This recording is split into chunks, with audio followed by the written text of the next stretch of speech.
Hello, Flirties. Welcome to this brand new episode of Flirtations, the conversation I have for you today with Amber Rae, author of the new book, a memoir titled Loveable, One Woman's Path from Good to Free, as we answer the age-old dating and relationship question that maybe you've contemplated in the past or are contemplating perhaps right now, how to know when it's time to walk away. I know you're not going anywhere. Before we get into the full episode, I wanted to thank you. Sincerely, thank you for being here, for listening, for tuning in, for streaming wherever you are in the world, on whatever platform you're listening on. Thank you. I hope you enjoy these conversations, these topics, these guests. I really enjoy creating them for you and hope you're getting so much value, insight, and just whatever you need, right? Whatever you need, it's here for you. Thank you for being here. Please rate, review, subscribe to the show if you haven't already. If you have, thank you so much. If you haven't, now is a fantastic time to just take a mere 5 seconds, leave a rating, a review, whatever you're feeling. Yeah, whatever you want to do it, but maybe 5 stars. Yes. Okay. Thank you, Flirties. Let's get into the full conversation now, coming with Amber Rae. Coming up on this episode of Flirtations, we're joined by speaker, creative force, and best-selling author Amber Rae, whose work includes Choose Wonder Over Worry and her new book, a memoir titled Loveable, One Woman's Path from Good to Free. In Loveable, Amber shares how one day 4 years ago while married, she looked into the eyes of a stranger and fell instantly in love. What ensues is a raw story about breaking up with her previous life, choosing herself, and following her intuition. Inside the episode, Amber opens up about walking away from a safe but disconnected marriage and finding the courage it takes to want more in a world where it's sometimes easier to settle. We talk about trusting your intuition, following desire, and how to recognize when you're bargaining with yourself to stay in something that no longer fits. Amber shares what it means to ask the universe for a sign and how we can listen. We'll hear about how she handled the judgment of leaving her marriage, what we can do with regrets, and ultimately how to know when it's time to walk away. This conversation is an invitation to stop outsourcing your worth and start listening to your inner voice. Whether you're navigating a crossroads, healing from a breakup, or learning to trust yourself again, this episode will meet you there. All right, Flirties, let's do this and meet Amber Rae. I heard you wanted to flirt. I heard you wanted to flirt. I heard you wanted to flirt. Hello, my name is Benjamin. I'm the flirt coach and a gay Libra. Everyone has an inner flirt. Hey, flirty. Live, laugh, flirt. Work the flirt. Work the flirt. Delulu is the Salulu. Expert on the flirt. Hey, flirty. There's always another flirt. Everyone has an inner flirt. Get out of your head and into the flirt.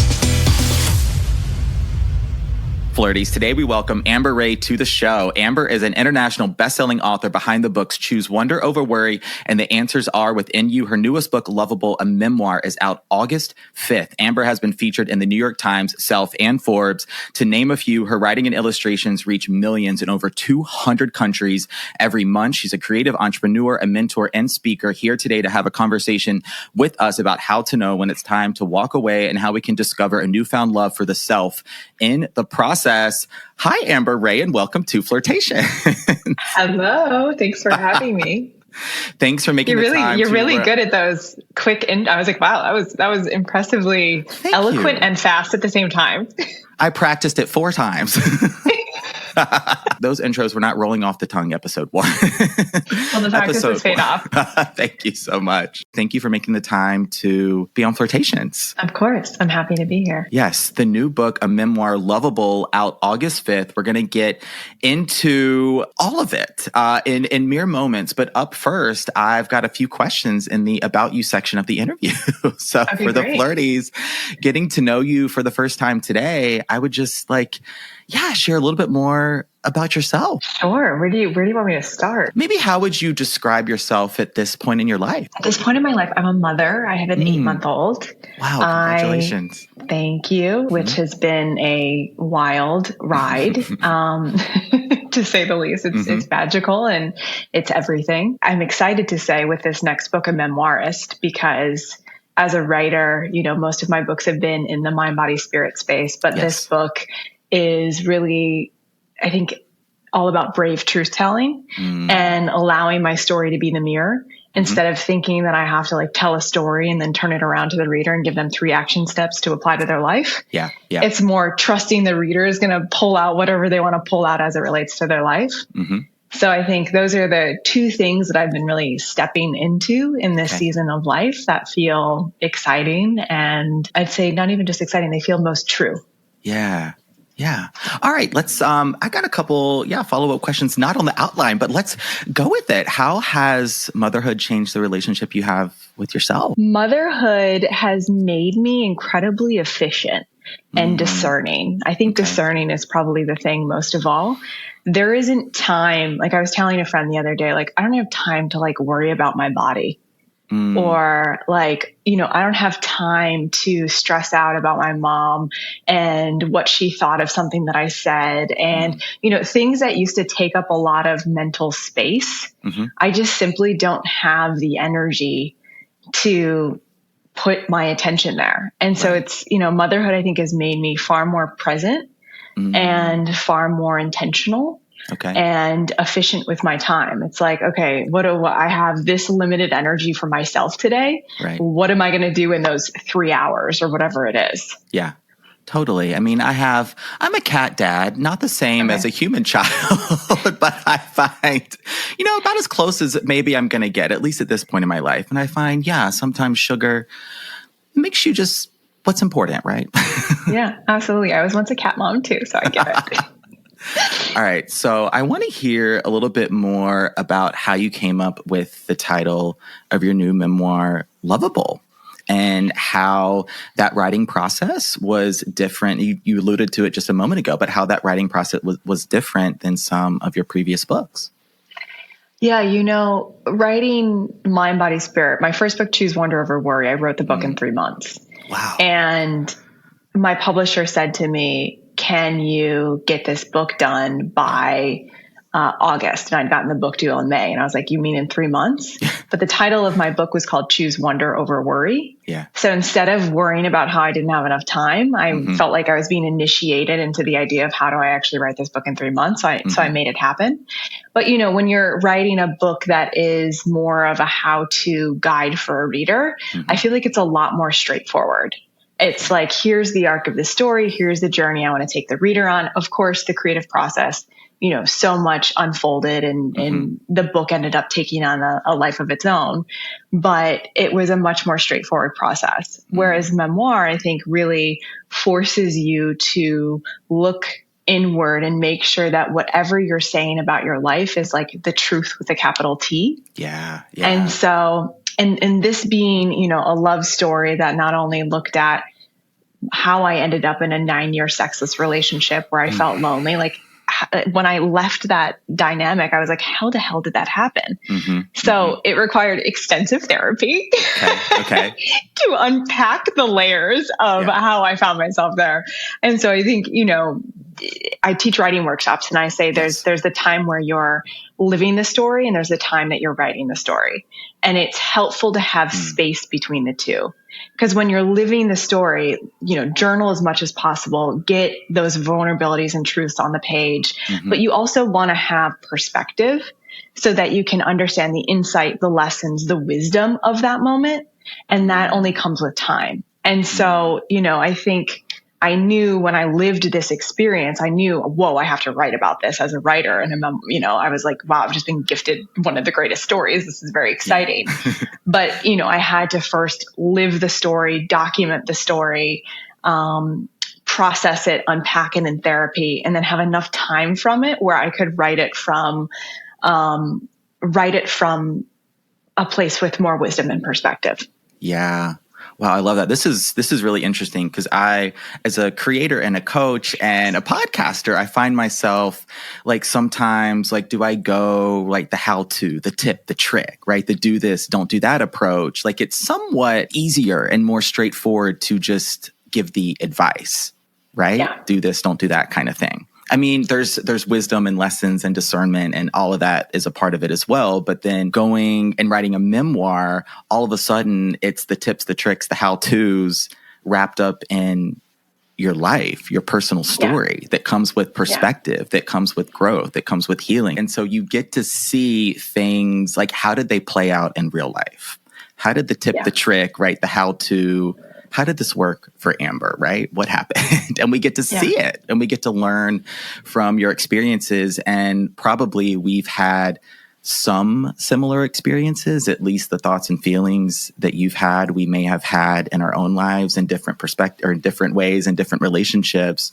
And so I just find, like, I love the storytelling aspect of things because it just gives validation to our own lived experiences as well, right? We feel less alone. Absolutely. Absolutely. And I feel like social media podcasts, how to has become, it's everywhere. Anyone can give you advice. And, of course, we find the people who resonate with us that we really look to for insights and wisdoms. But I do think stories set things apart. And so, I want to hear more about, I want to know more about you. I want to hear more about your experiences and then draw from that, whatever applies to my own life. Absolutely. Because you don't know what you don't know, right? If you're just starting to date at any age, teens up to 60s, right? I work with flirties all over the age spectrum. Like, you don't know what you don't know. And so, you're going to have some of those questions. Who texts who, right? This happened, right? Oh my God, I didn't hear from them after a first date. What do I do? But also, and you might agree with this, the answers are within you, right? Yeah. It's just about uncovering them. All right. We're going to get to Loveable here in just a moment. I have one more question here where you mentioned you're a mentor to aspiring writers and authors. And so, like, other creatives, I'd love to hear just what it's like working with those individuals and how you help them through maybe the writing process. Yeah. Oh, I love it so much. I've worked with people who, it's funny. I have a woman right now who is about to get her essay published. Wow. Crazy story. She was sexually abused by the head of a megachurch who happened to be her brother-in-law. Oh my gosh. And she had never written a word in her life. And we worked together for 2 years to get her story down. Wow. And she now has been pitching it, and editors are obsessed with it. And so she's deciding where exactly she wants to take the piece. But, from someone who's never written their story to someone who is an expert and leader in the field in psychedelic medicine, and they just got a huge 6-figure book deal, to people who, maybe have already written a book and are on to their next book and are trying to clarify what their next big idea is. I work with people in all stages of the writing and creative process. It's a lot of fun for me to, as much as I love being in my own creative process, it's nice to sometimes jump into someone else's and play a different role. And so, a lot of what I do, it's a combination of just holding space and having, kind of forcing people to put pen to paper. Yeah. Because when I teach writing workshops, we actually live write together because they need the accountability to have that hour where they're forced to write with, 50 or 100 other people. And then I'll offer prompts and generative exercises to really, to your point, the answer, the writing is within them. It's my job to kind of help coax it out. Yeah. And so I do that through a combination of accountability, space holding, and prompts. And then some of it is the teaching part. One of the ideas I teach people is that within you is the writer, the editor, and the agent. And oftentimes when we're just trying to write, the editor comes into the process far too soon. Okay. And, it's all about shitty drafts. It's all about get that first brave thing on the page. And you don't have to think about, you don't worry about who's going to read it. You don't worry about if it's good enough. All that comes later in the editing process. It's just about getting the story down. So, it's a combination of those sorts of things that I guide people through in their creative process. Okay. All right. I got one more. Yes, I wanted to get your perspective here, sort of our transition into Loveable, because I hear from daters, from flirties all the time, and to tie it to writing, well, I don't want to be bad at something, right? I don't want to be cringe at it. I don't want someone to think, right, oh, I don't know how to do something. I want it to be perfect, right? And so I'm curious how you help writers through that, through that experience of just being okay at being bad first, letting go of the perfection of the expectations, and just enjoying the process itself. Yeah. Well, it's funny you say that, because I always say, I want you to write a bad draft. Okay. Because like the goal is to make this as bad as possible, because it takes the pressure off. It gets it out of the way. So it's like, go on a bad date. Yeah. Like, no, you can be messy, let yourself be vulnerable. You don't even have to it's just like, how can you fully remove anything that's hindering from you just showing up? Yes. Like, or the only thing you need to do is show up. That's all. And, let's see what happens. And so that's, it's a similar process to the page. It's just like, get the bad draft down, let the bad date happen, because it only gets better from there. Yeah. Yeah. I get a version of this question all the time. Typically it's like, well, I'm just starting to date and I'm really nervous, right? I'm anxious. I'm not sure what to do. And I'm like, well, of course you're doing something you've never done before. Absolutely. You're probably going to be nervous. It might be a little awkward. It might be a bad first date. There might not be a second date. That's okay. Still go on the date. Yeah. And right? Nerves mean you care. Yes. And so it's like, we often think anxiety or fear or nervousness is the problem, and let me get rid of the feeling, when it's really like, oh no, you just care. That's really like, wow, how sweet of you. Yeah. So, and I tend to lean toward vulnerability, but I've said in like friend dates, when I'm like, because now I'm like friend dating, I just moved back to Brooklyn, and I'll say, I'm a little nervous. And just like name honestly the feelings. And sometimes that can actually open things up. And I guarantee you the other person is probably nervous too. And so that 100%. Might take the pressure off and allow like, oh, me too. I'm so glad you said that. Okay, now let's be real with each other. Yeah. Yeah. And also, if someone doesn't respond positively to you being nervous, that's a really good filter. Yeah. That's a good of clue. Not interested in date too. Yeah. Dating is also data-ing, right? Get that information. Data-ing. Ooh, that's good. Did I just come up with that? I may have. New tagline for the Flirt Coach.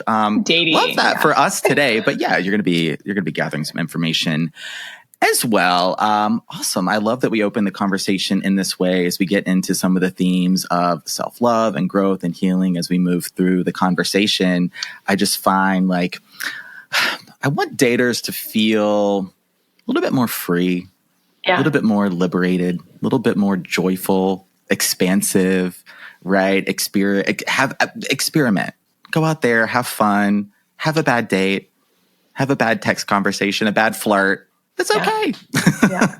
And can I offer one more thing? Yeah. So, because when people are going through the process of they want to get a book deal, and so they are interviewing with literary agents. So they're basically dating or going on these like blind dates to meet literary agents. Yes. They're often very, very nervous. And the thing that I remind them is that you're interviewing them as well. Good so they point. often, I think the nervousness is coming from the fact that they feel like they're being interviewed, when really it's like you're assessing, are they interested in your idea? Do you feel like they're the right person to represent it?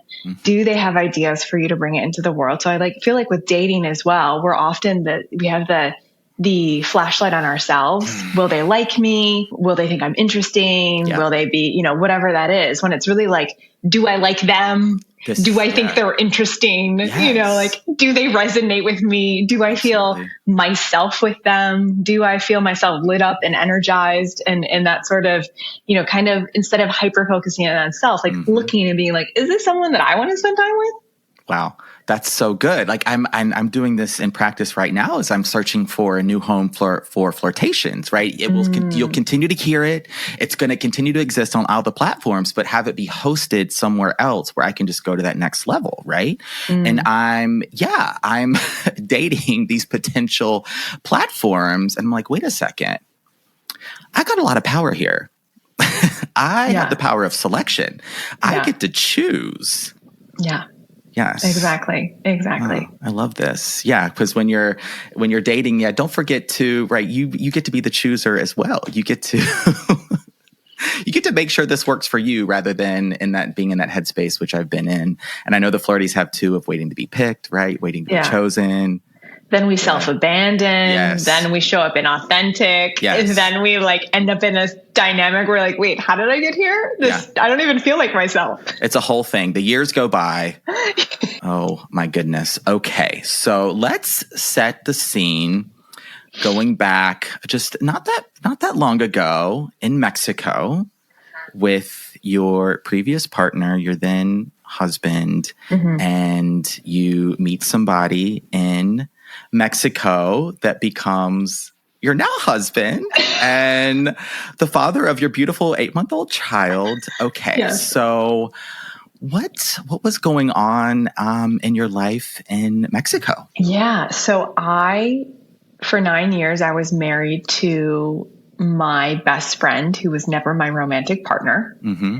And I was trying desperately to make it work. I was going to therapy. I was doing the workshops. I was reading about Tantra and, doing all the things to try and find closeness and connection with a good man. He was a good man. We just, were not aligned or the right fit. Yeah. And in my last attempt to make things work, we were living in Brooklyn and the pandemic hit. And so I thought, maybe if we finally leave New York. He loved work. He was obsessed with work. He worked from like 6 a.m. until like 8 p.m. later.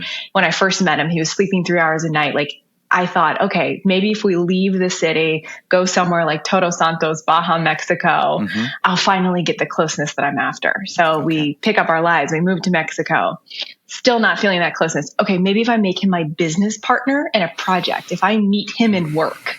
And none of this, by the way, was conscious. I was not like strategizing next, place to try and get closeness. This was all just like me, aching to feel that with my then husband.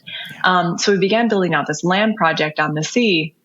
And it was in the midst of this attempt at closeness that I felt even further away from him. And we had this 2-year wedding anniversary where basically we talked business the whole time.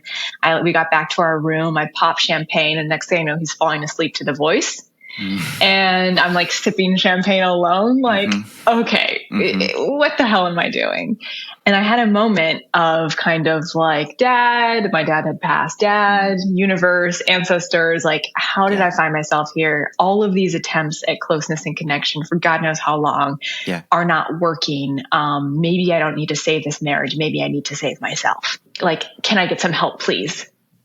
And literally the next day, we were having these friends and potential investors come over to look at the land project and tell them about what we were doing. And they had a friend tag along. And I mean, it was like, it felt, the moment felt like a movie because like the sun was setting. These 3 humans who were impeccably dressed were walking toward us and everything slowed down. And I was kind of like, what's happening right now? You know, those moments where you like feel something is about to happen before it happens. It was that moment and everything slowed. And I said hello to this woman. I turned to her partner and then I turned last to this man and found, connected eyes with him and time just stopped. And I had this kind of feeling of hello again. And so I like tilted my head and he tilted his head. And then I like did not remove eye contact as I turned my body to welcome them in. And I had this instant knowing of, A, that's what it's supposed to feel like. And B, like, I think this is the person I meant to spend my life with. Which was very quickly followed by, you're insane and he's a stranger and you're married and what is wrong with you, you crazy person? But then the knowing was like, but there's something there, And so long story short, they're supposed to be there for an hour. 6 hours later, him and I kind of go into our own world and connect about everything. He was an artist and just the level of similarities and commonalities and interests. And it was just like the most joyful 6 hours I could remember in my life. And I had a moment of like, what if I had met someone like him sooner? Maybe in another life I can be with someone like him. And I thought there was no way. So the way I bargained with myself is I was like, well, maybe he can get involved in this project and I can make him my design partner. He's an artist. He'll help me bring this whole thing to life. And that didn't last very long. And, true feelings surfaced, and I realized I kind of had a crossroads moment of, am I going to stay in this very lonely and sexless and unfulfilling marriage, so I'm a good wife who does the right thing and doesn't ruffle any feathers or upset anyone, or am I going to blow it all up for a chance at what's real and true? Mm-hmm. Okay, Amber. Thank you. That was the long version. Oh, no, I wanted even more details. Flirties, get the book. Get the book Loveable, okay? And you're going to get all the details and more. But I have a few questions for you here because I think the Flirties, whether they're dating, they're single, they're even in a relationship, I think we can relate, talking about our own lived experiences. And so one of the questions I have here is, you described your previous partner, right, as in many ways your best friend. That was a safe connection in many ways, but not exactly fulfilling. Mm-hmm. And so, you felt alone in that marriage. It was sexless, right? There was some other things happening as well. And so I want to hear a little bit more about that experience of, well, hold up. On one hand, this is safe, right? I've got my person, right? But on the other hand, I'm very unfulfilled. And so how you started to navigate that space and ultimately choose yourself and choose the love that you desired. It was really confusing. There wasn't something I could point to as besides, okay, we weren't having sex. That's problematic. But besides that, but there was a lot. We liked each other. We had fun together. We laughed a lot. I liked the work he was doing in the world. There was so much that was good. I felt guilty wanting more. Yeah. And it was confusing that I liked him so much. And so I thought, and I had, I lost my father when I was young. I had a shitty stepdad. I didn't have great male modeling. And so when I met him, there was a sigh of, oh, I'm safe here. And so I was like, oh, we'll figure out the intimacy thing. Yeah, that connection isn't feeling so obvious and fiery like I've felt in previous relationships, but in previous relationships where the partner was completely emotionally unavailable and I felt very unsafe. So, it was in some ways oh, this is actually refreshing and feels good. These things these red flags that I want to ignore, maybe we'll figure that out. So, honestly, it was confusing because we were friends. Yeah. But, I think over time it's, I had, not having a sexual relationship with someone and then trying many different ways to try and bring, make that work and realizing, oh, that's actually just does not work here. Right. I think can only last so long if that's important to you. And that was important to me. I wanted more intimacy. I wanted to have that sort of connection.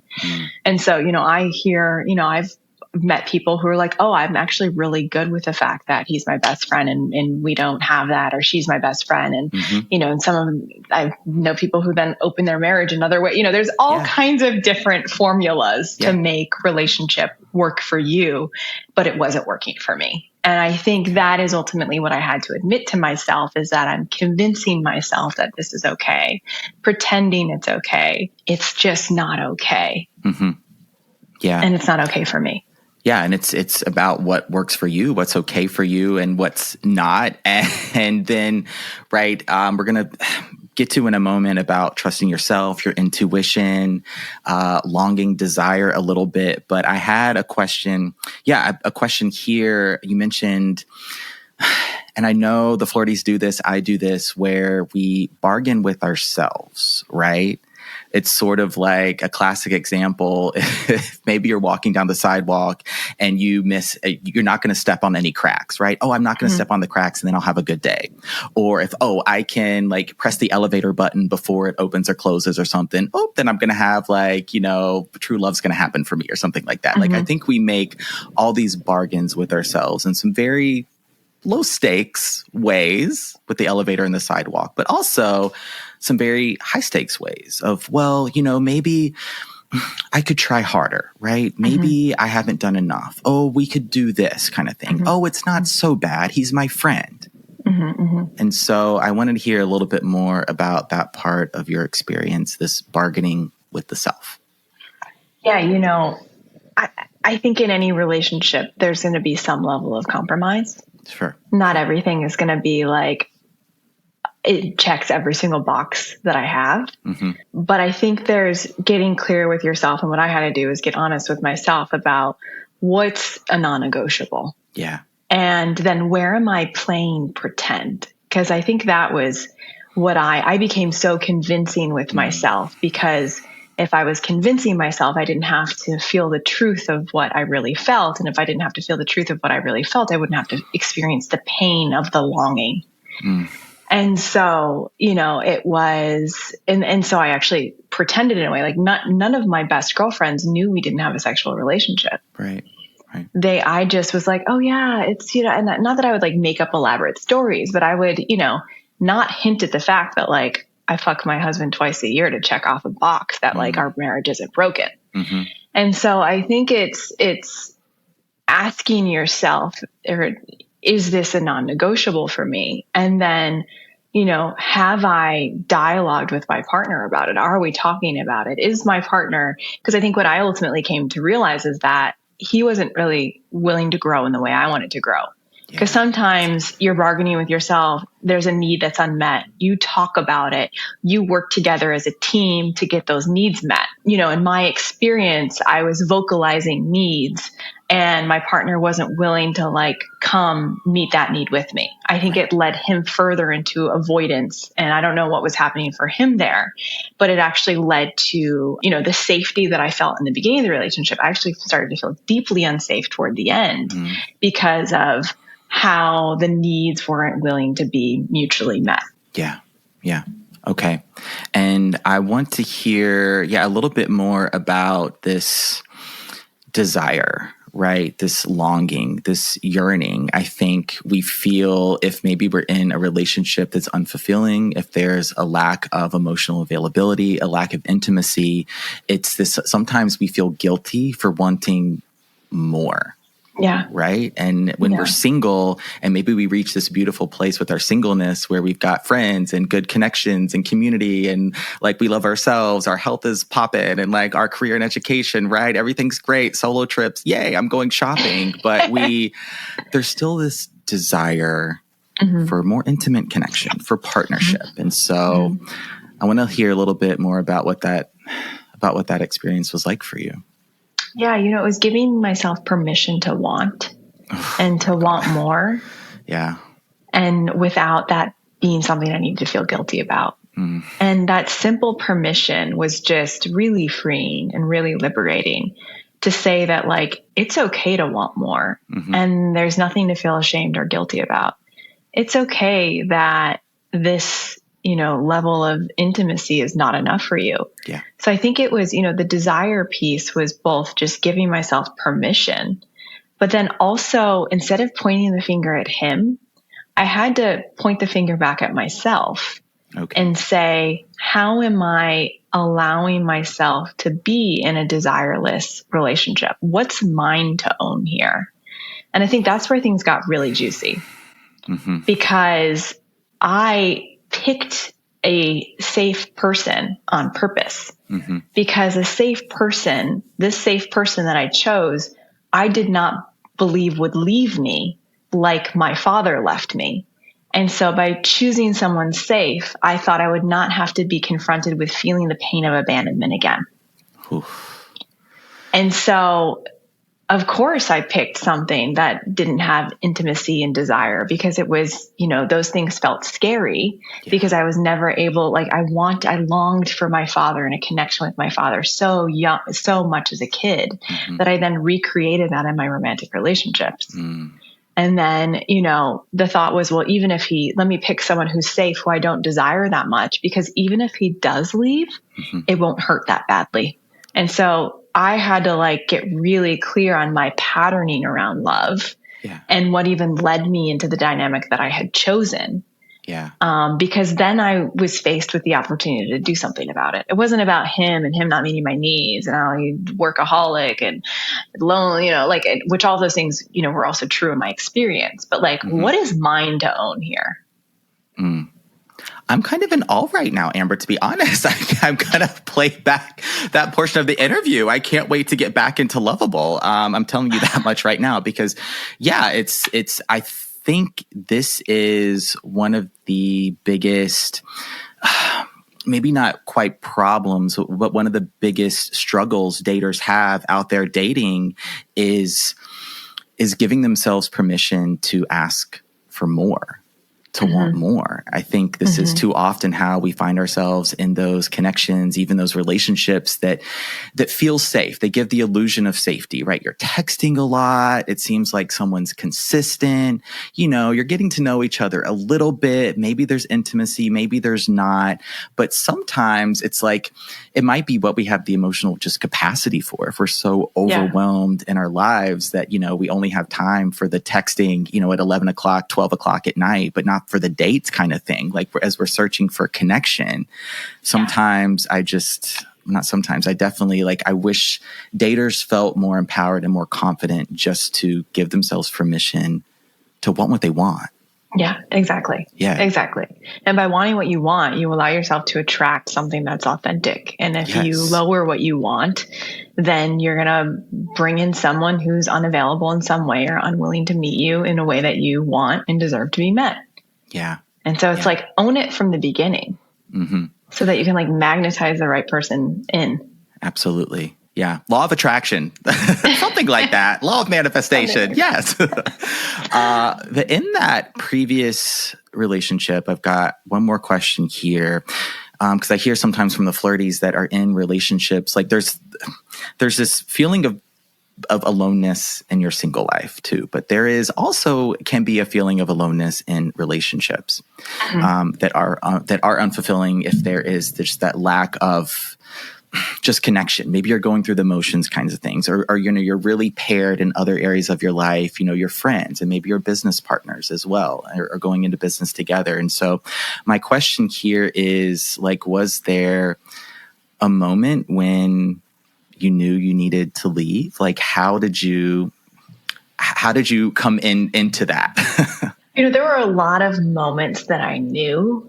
Okay. I knew 3 hours into what was supposed to be our first date. He was 3 hours late to our first date. Oh, okay. And I took him where we met inside of this cafe, and I was like, "Can you meet me outside?" And I said to him, "I don't know if I can trust you." And he was like, "I can't believe you just said that. Trust is the foundation of any relationship. I'm so sorry I made you feel that way." And he had all the right words. Okay. And those words made me feel safe. But I knew before I had that conversation, I don't think I can trust this person. Okay. To show up, and then there were all of those moments that I ignored my knowing because I heard the right words. And I think, one of the biggest growth edges for me, and I heard a lot of words growing up from caregivers. So they would say the right things, but their actions wouldn't necessarily follow. So that was my patterning.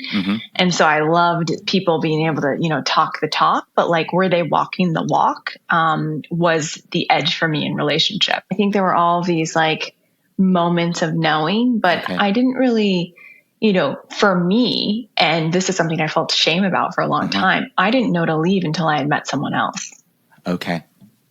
And, part of me is oh, why did it take another person? Couldn't I have just had the strength on my own? And, all of these stories about how that should not have been the way that it went. And then I finally just let go of that. I was like, well, that's the way that it went. So sure. Could I, I think something would have happened eventually. But, and when I met John, I didn't know if I was going to spend the rest of my life with him or if he was just a wake up call that got me to finally really see how broken the relationship was so that I could leave. Okay. I want to hear more about that part of your story now. And so how you began to explore this relationship with John. And I'm also curious, if there was, worry or concern or maybe some stress about what would people think, if you would be judged leaving your marriage, if oh my gosh, I'm catching feelings for another man, but I'm still married. Yes. Let's get into that. Yeah. There was a whole lot of worry and feelings. I think my two biggest worries were, I don't want to hurt him because he was he was my best friend. Yeah. And I think what kept me in the relationship for as long as I was there is that I was terrified of hurting him because I cared so much about him. And then the second fear was, oh my God, what are people going to think? Yeah. And, they talk about the worry wasn't, oh no, I'm going to, abandon myself or disappoint myself. Yeah. The worry for me was so external around, pleasing someone or not letting the world down. So that tells you a little bit more about my, I showed up more as a pleaser. And it's interesting because my friend Vienna Farron, she's a therapist. She says sometimes the growth is in the staying and sometimes the growth is in the leaving. Okay. And I was the type of person who would overstay. And people who overstay are typically the people pleasers, those who don't want to disappoint. And the people who tend to leave are those who avoid intimacy, avoid vulnerability. And actually the growth for them is to work through the fears of connection. Yes. And actually commit. And, that's the growth for them. For me, the growth was, I've committed times 1,000. Yeah.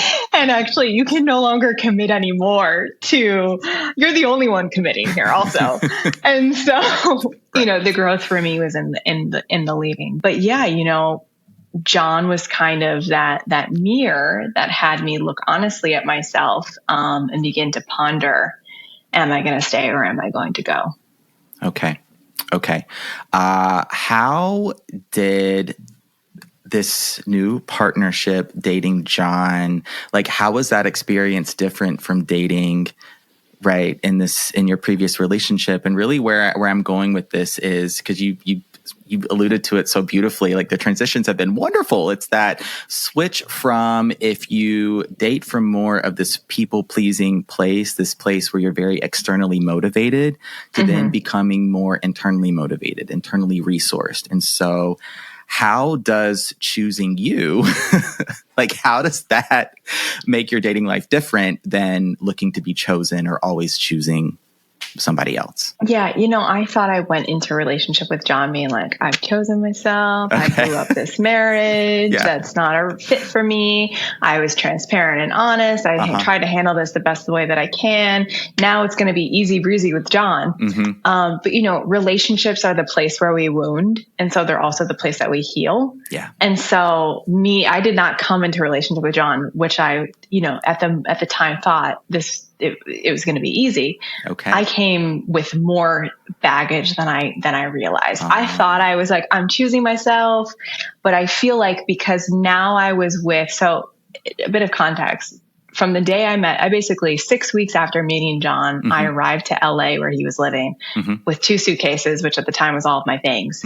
And we had committed our lives to each other, but we had never even kissed. Wow. Okay.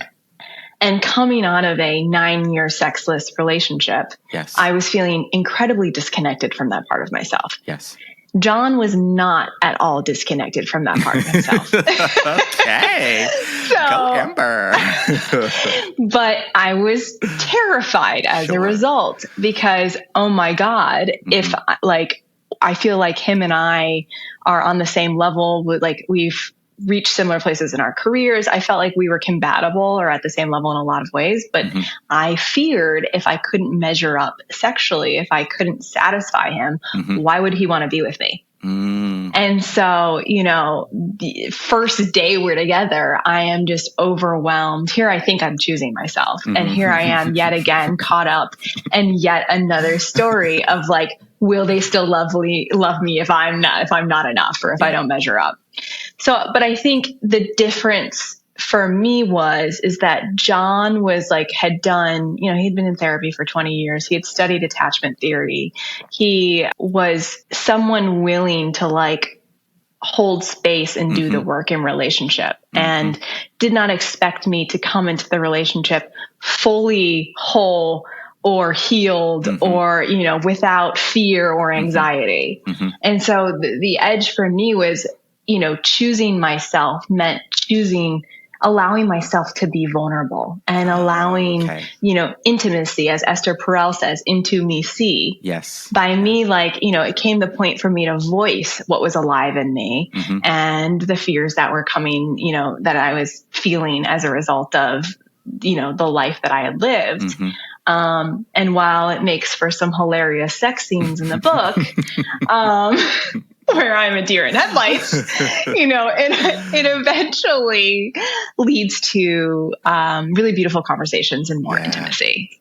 And so I think choosing myself again and again came back to, wait, how can I express truly? How can I be honest? How can I let myself be seen? Yeah. First by myself and then in relationship. Okay. All right. That's beautiful, Amber. Thank you. Yeah. What this process of choosing yourself looks like in dating. And for you, it's choosing vulnerability, openness, expression, trusting yourself, intimacy, and maybe some really good sex too. Yay! The really good sex did come. Yay! No pun intended. Oh, I just got it. Yes. No pun intended. All right. One just point of clarification. Thank you for providing that context about how you all linked up post Mexico, what that looked like, showing up with 2 suitcases. I mean, how did you end in your previous marriage? I think some of the flirties are wondering that. Like, was it a conversation, right? One day over breakfast? Yeah. Yeah. No, I did a big leap there. As soon as I knew I was growing feelings for John, before I told John how I felt about him, I went and told my husband. And he wasn't an idiot. No one was an idiot because, at first I literally brought John in as my design partner in the project, which my ex was on board for because he saw John's resume, he saw John's network, and him wearing more of like a business hat was like, oh, this could actually help us reach our goals in this business. And so he was on board. And the 3 of us actually had we got along great together, here again, he was my best friend and I bring in someone who's like another soulmate, and so the 3 of us, investment opportunities and things started to happen, pretty quickly. But when the 3 of us were out in the world, everyone thought John and I were the married couple. Oh, okay. And so they'd be like, oh, so how long have you guys been married for? And my ex is standing there, it's it wasn't, people just could feel that there was an undeniable chemistry between the 2 of us. Yeah.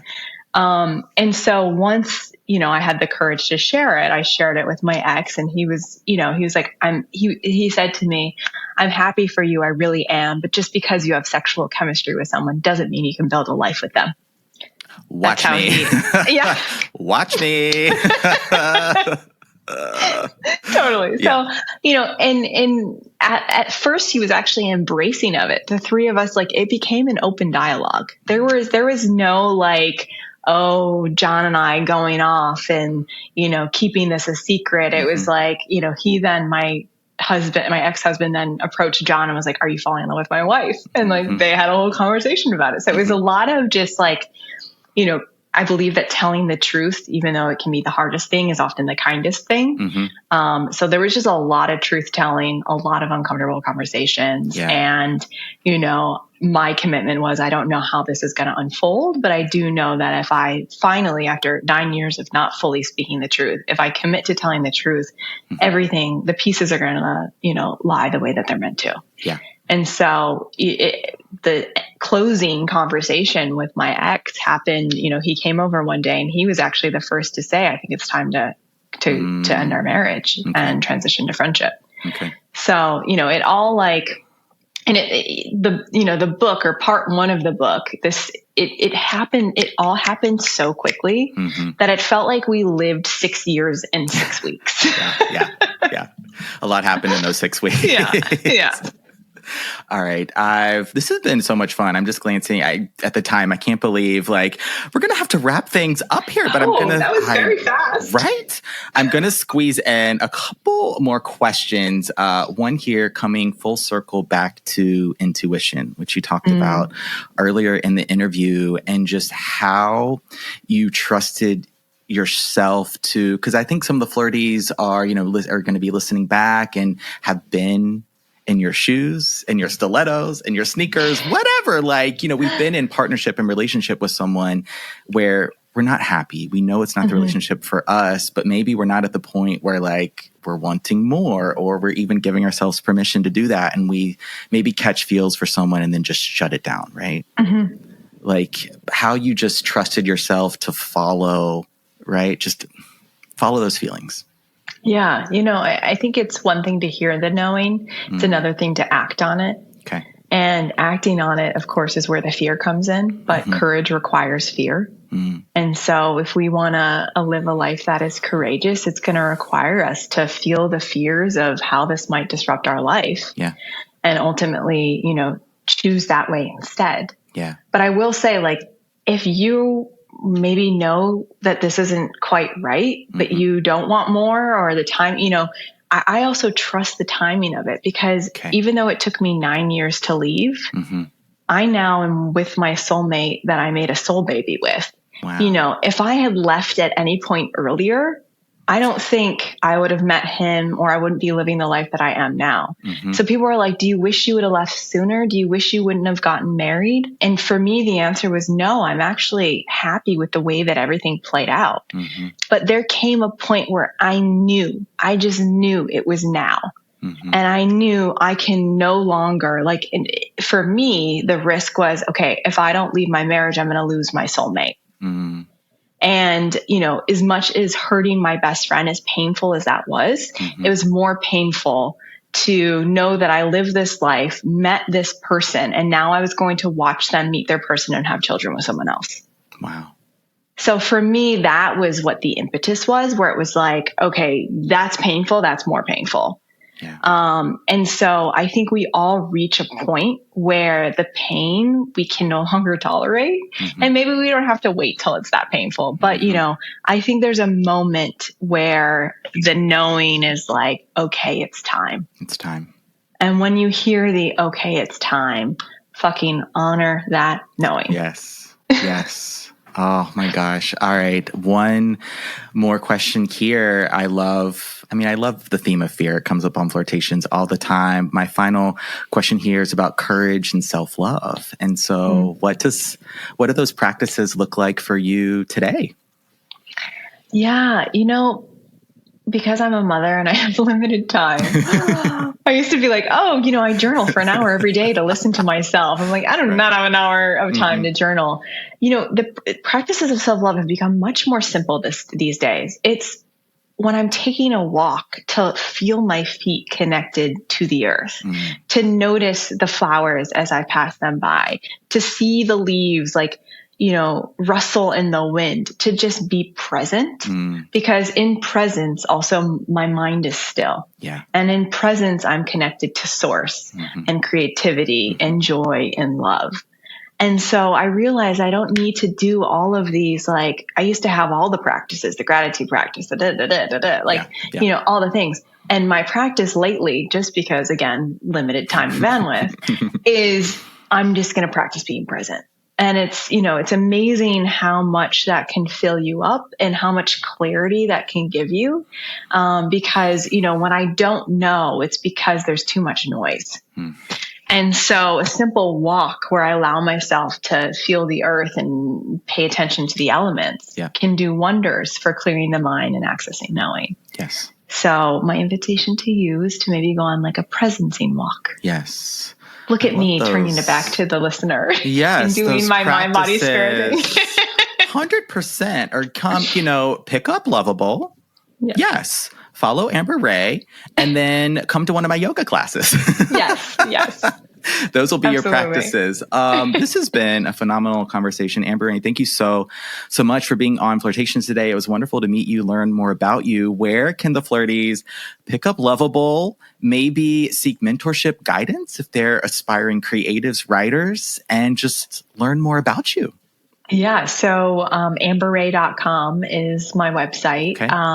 Hey Amber Rae is me on Instagram. That's the best place to see all the things, see when I'm launching workshops and all that. You can join my newsletter. Okay. And then Loveable is available everywhere books are sold.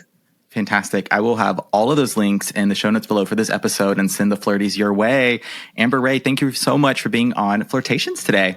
Thank you for having me. This was fun.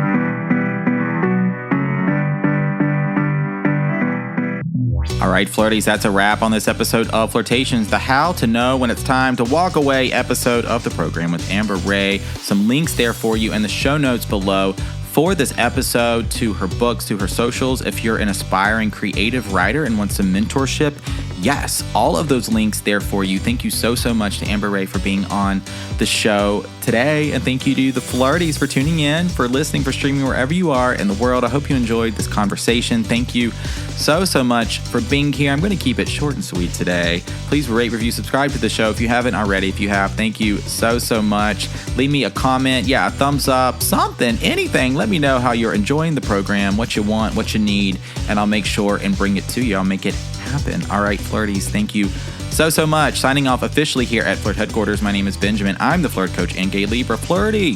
Happy flirting.